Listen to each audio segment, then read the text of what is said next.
Today I'm going to teach you how to sharpen your knife at home using a whetstone and a leather strop, and we'll be using a fixed blade knife with a Scandinavian grind, which is the easiest blade to sharpen. I'm adding water for lubrication, but also to keep moving metal shavings away from my stone. And this is a splash and go stone, meaning you just have to splash some water on it. You don't have to submerge it in water, but you want to keep it wet.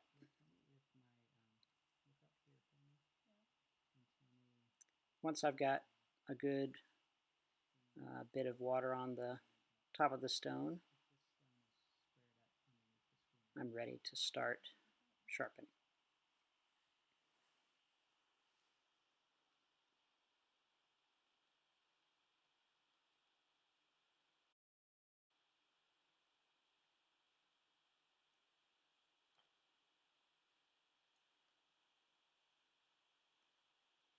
When you're sharpening on a whetstone, you want to try to keep the cutting edge in contact with the stone at all times and maintain even pressure on the apex or the cutting edge.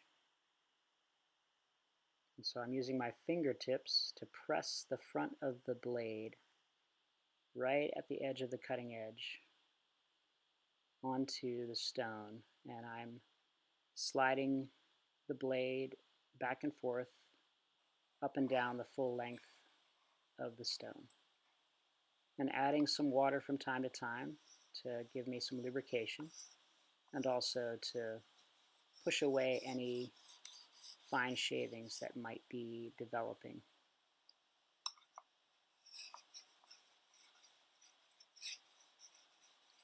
Remember to try to use the same number of strokes on both sides because you're trying to keep your cutting edge centered on the blade. If you push too hard on one side or too many strokes on one side, it can actually move your cutting edge so that it's no longer centered, which means it'll cut a little differently.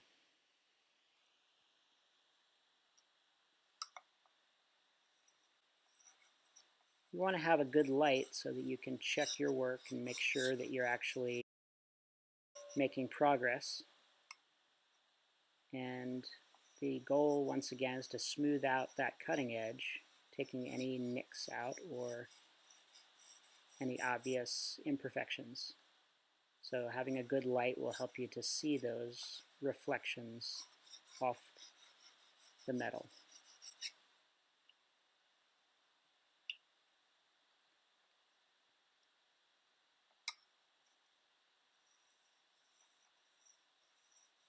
I'm using my fingertips to press the blade into the stone, and as I move along, I am tilting the back of the knife up when I get close to the tip,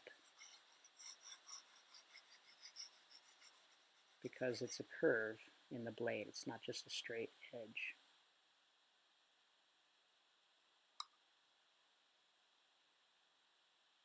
Tilt the blade, press the edge into the stone.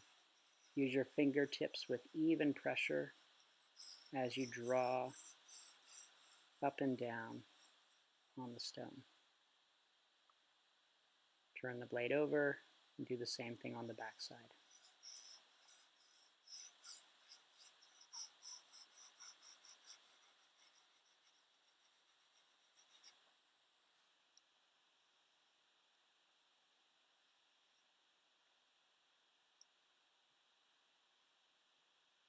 Remember to look in the light every once in a while and you'll actually see the imperfections pretty easily if you have a nice bright light.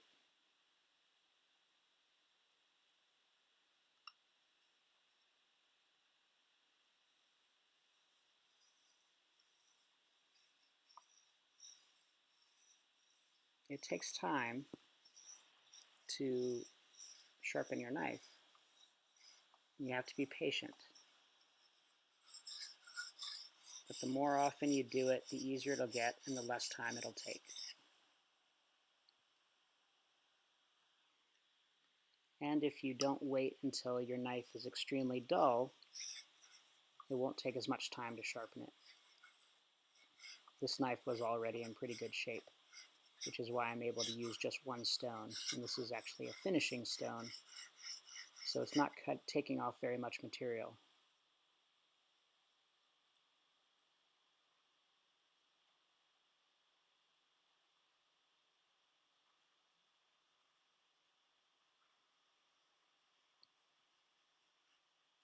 Once you've done the sharpening, you're ready for the next step, which is honing the blade.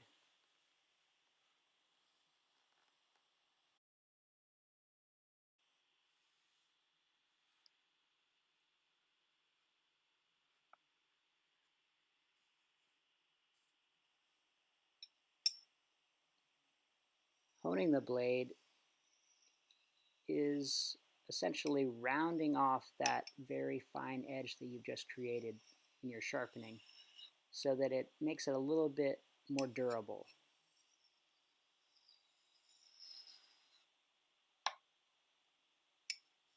You're drawing from the tip to the tail of the blade, and you're trying to just barely contact the stone right at the very front edge, at the apex. You're not doing this very often, you're not doing this very many times, because you don't want to make it too round. But rounding off that edge just a little bit will make it less fragile and less likely to get dull.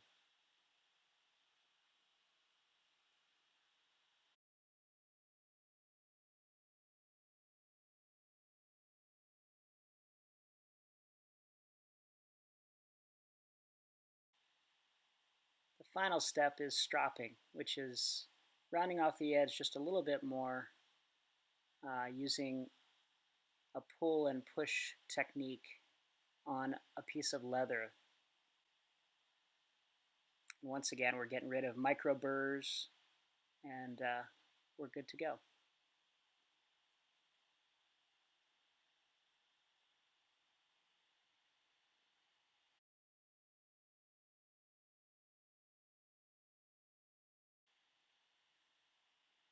Here I'm just using a piece of newspaper, and the goal is for it to slice very easily without too much pressure through the newspaper. And this is a good test of how sharp it is.